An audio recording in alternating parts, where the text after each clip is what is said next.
भक्तजनों, आज बृहस्पतिवार है। आप बृहस्पति भगवान की आज आप लोग कथा सुने। बृहस्पतिवार का जो लोग बृहस्पति देव के श्रद्धा भक्ति से कथा सुनते हैं उस पर बृहस्पति देव प्रसन्न हो जाते हैं। बृहस्पति देव की जय हो, बृहस्पति देव की जय हो। प्राचीन समय की बात है। एक नगर में एक बड़ा व्यापारी रहता है। वो जहाज़ों में माल लाद कर दूसरे शहरों में भेजा करता है। वो जिस प्रकार अधिक धन कमाता है उसी प्रकार जी खोलकर दान भी करता है, परंतु उसकी पत्नी अत्यंत कंजूस है। वो किसी को एक डमरी भी नहीं देने देती है। एक बार सेठ जब दूसरे देश में व्यापार करने गया तो पीछे से बृहस्पति देव ने साधु भेष में उसकी पत्नी से भिक्षा मांगने आई।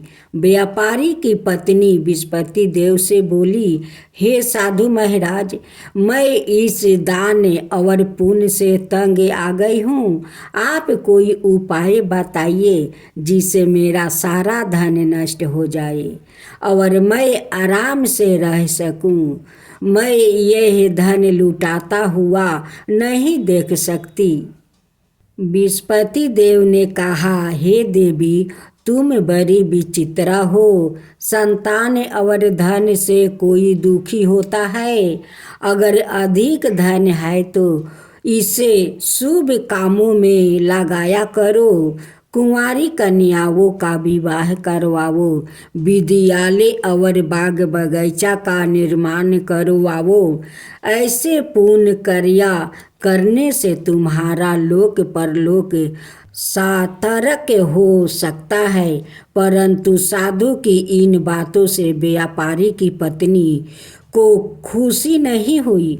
उसने कहा, मुझे ऐसा धन की आवश्यकता नहीं है जिसे मैं दान दूं। तब बृहस्पति देव बोले, यदि तुम्हारी ऐसी इच्छा है तो तुम एक उपाय करना। 7 बृहस्पतिवार घर को गोबर से लिपना, अपने केश को पीली मिट्टी से धोना, केशों को धोते समय स्नान करना, व्यापारी से हजामत बनाने को कहना, भोजन में मांस मदिरा खाना, कपड़े अपने घर धोना। ऐसे करने से तुम्हारा सारा धन नष्ट हो जाएगा। इतना कहकर बृहस्पति देव अंतर्ध्यान हो गए। व्यापारी की पत्नी ने बृहस्पति देव के कहे अनुसार 7 बृहस्पतिवार वैसे ही करने का निश्चय किया। केवल 3 बृहस्पतिवार बीते थे कि उसी समस्त धन संपत्ति नष्ट हो गई और वो परलोक सिधार गई। जब व्यापारी वापस आया तो उसने देखा कि उसका सब कुछ नष्ट हो चुका है। उस व्यापारी ने अपनी पुत्री को संताना दी और दूसरे नगर में जाकर बस गया। वहाँ वो जंगल से लकड़ी काट कर लाता और शहर में बेचता। इस तरह वो अपना जीवन बिताने लगे। एक दिन उसकी पुत्री ने दही खाने की इच्छा प्रकट की, लेकिन व्यापारी के पास दही खरीदने के पैसा नहीं थे। वो अपनी पुत्री को आश्वासन देकर जंगल में लकड़ी काटने चला गया। वहाँ एक वृक्ष के नीचे बैठे अपनी पूर्व दशा पर विचार कर रोने लगा। उस समय बृहस्पतिवार था। तभी वहाँ बृहस्पति देव साधु के रूप में सेठ के पास आए और बोले, हे मनुष्य, तू इस जंगल में किस चिंता में बैठा है? तब व्यापारी बोला, हे महाराज, आप सब कुछ जानते हैं। इतना कहकर व्यापारी अपनी कहानी सुनाकर रो पड़ा। बृहस्पति देव बोले, देखो बेटा, तुम्हारी पत्नी ने बृहस्पति देव का अपमान किया है, इसी कारण तुम्हारा यह हाल हुआ है।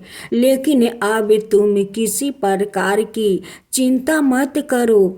तुम गुरुवार के दिन बृहस्पति देव का पाठ करो। 2 पैसे के चने और गुड़ को लेकर जल के लोटे में शक्कर डालकर वो अमृत और प्रसाद अपने परिवार के सदस्यों और कथा सुनने वालों में बांट दो। सवाए भी प्रसाद और चरण मृत लो, भगवान तुम्हारा अवश्य कल्याण करेंगे। साधु की बात सुनकर व्यापारी बोला, महाराज, मुझे तो इतना भी नहीं बचता है कि मैं अपनी पुत्री को दही लाकर दे सकूं। इस पर साधु जी बोले, तुम लकड़ियाँ शहर में बेचने जाना, तुम्हें लकड़ियों के दाम पहले से चौगुने मिलेंगे, जिससे तुम्हारे सारे कार्य सिद्ध हो जाएगा। उसने लकड़ियाँ काटी और शहर में बेचने के लिए चल पड़ा। उसकी लकड़ियाँ अच्छे दाम में बिक गई, जिसे उसने अपनी पुत्री के लिए दही लिया और गुरुवार की कथा हेतु चना गुड़ लेकर कथा की और प्रसाद बांट कर सवाए भी खाया। उसी दिन से उसकी सभी कठिनाइयाँ दूर होने लगी। परंतु अगले बृहस्पतिवार को वो कथा करना भूल गया। अगले दिन वहाँ के राजा ने एक बड़े यज्ञ का आयोजन करे पूरे नगर के लोगों के लिए भोजन का आयोजन किया है। राजा की आज्ञा अनुसार पूरा नगर राजा के महल में भोजन करने गया, लेकिन व्यापारी वो उसकी पुत्री तनिक विलंब से पहुँचे। अंत उन्हों दोनों को राजा ने महल में ले जाकर भोजन करवाया। जब वो दोनों लौट कर आए तभी रानी ने देखा कि उसकी खूंटी पर टांगा हार गायब है। रानी को व्यापारी और उसकी पुत्री पर संदेह हुआ कि उसका हार उन दोनों ने ही चुराया है। राजा की आज्ञा से उन दोनों को कारावास की कोठरी में कैद कर दिया गया। कैद में पड़कर दोनों अत्यंत दुखी हुए। वहाँ उन्होंने बृहस्पति देवता का स्मरण किया।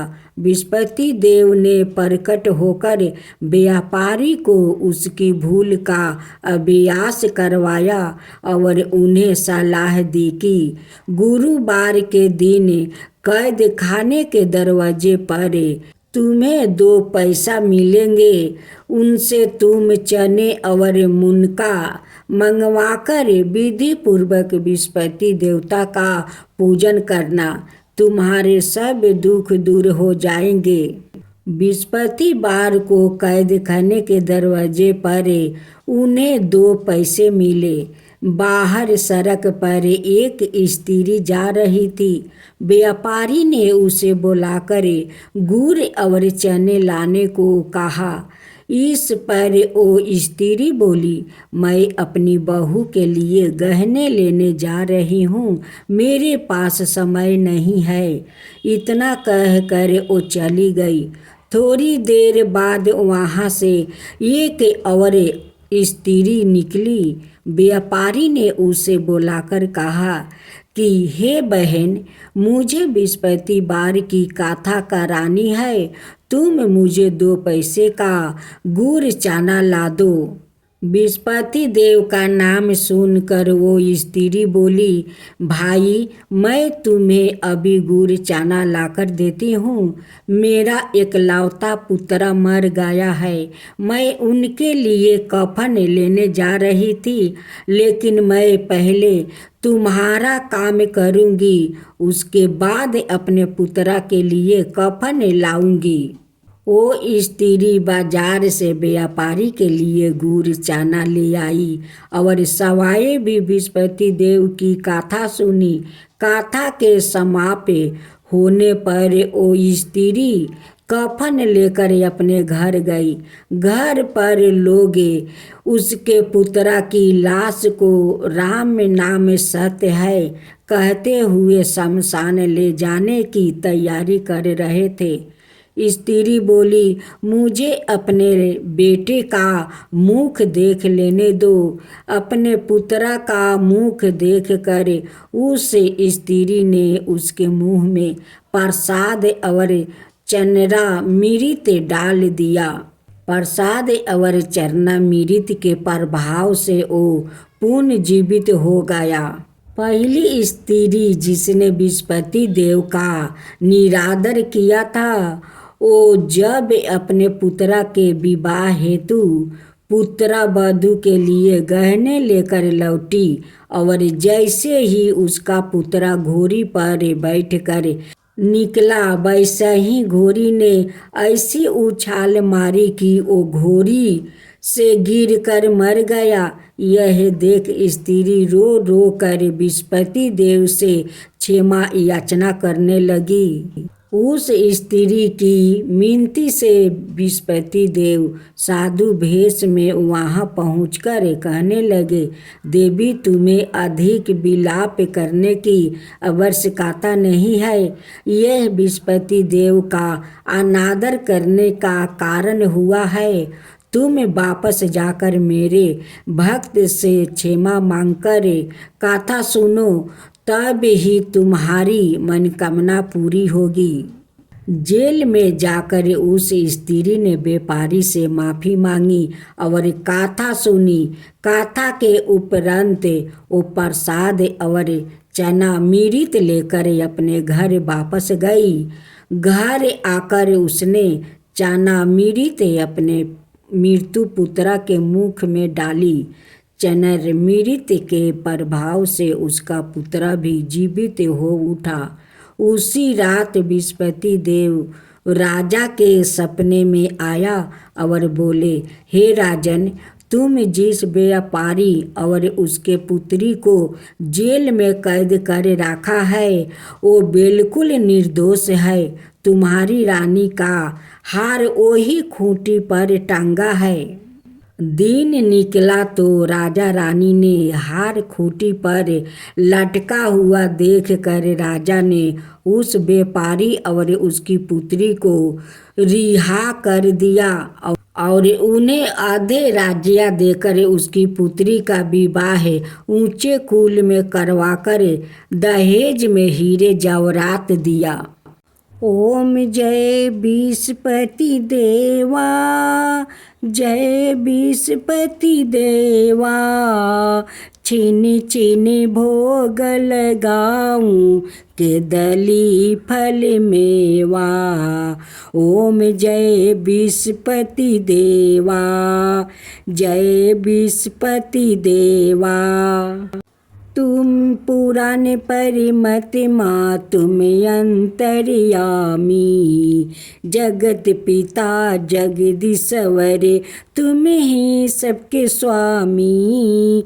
ओम जय बृहस्पति देवा, जय बृहस्पति देवा। चरणामृत निज निर्मल सबके पातक हरता, सकल मनोरथ दायक कृपा करो भक्तो।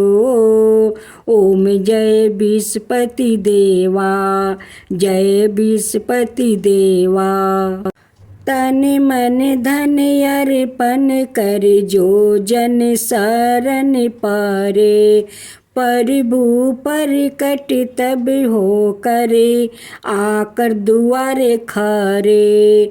ओम जय बृहस्पति देवा, जय बृहस्पति देवा।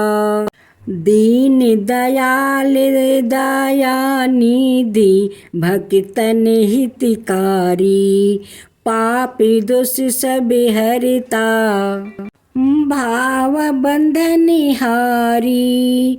ओम जय विष्णुपति देवा, जय विष्णुपति देवा। सकल मनोरथ दायक सब संशय हरो, विषय विकार मिटाओ संतन सुखिकारी। ओम जय विष्णुपति देवा, जय विष्णुपति देवा। जो कोई आरती तेरी प्रेम सहित गावे, जेठाय नंदय नंदन कर सो निश्चय पावे। ओम जय विष्णुपति देवा, जय विष्णुपति देवा। सब मिलकर बोलो विष्णुपति भगवान की जय, विष्णुपति देव की जय।